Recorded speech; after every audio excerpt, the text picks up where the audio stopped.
આપણે સાતમ આઠમના તહેવારમાં ઉપયોગમાં લેવા મેથીની ભાજી કેમ તાજી રાખવાની છે તો આજે એ બતાવવાનું છે આપણે।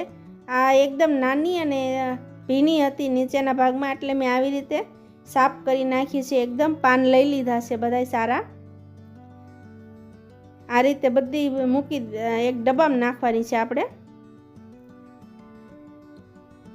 તો થઈ ગઈ છે હમી આપણી ભાજી। તો હવે આપણે કોટનનું કપડું લેવાનું છે, કોઈ પણ હોય, રૂમાલ હોય, કપડું હોય, કોટનનું લેવાનું છે આ રીતે, ને આપણે ડબ્બામાં મૂકી દેવાની છે ને આવી ઢક્કન ઢાંકી દેવાનું છે।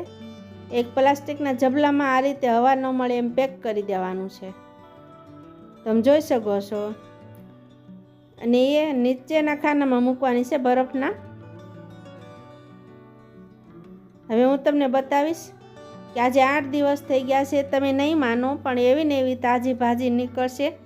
તો આ રીતના તમે રાખશો તો એકદમ જ્યારે જોઈ ત્યારે 8 દિવસ, હું તો 15 દિવસ રાખું છું, પણ આ કૂનીને નાની ભાજી છે એટલે 8 દિવસ થયા છે આને।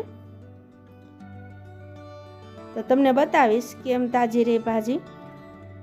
આ તમે જોઈ શકો છો 8 દિવસ પહેલાંની છે।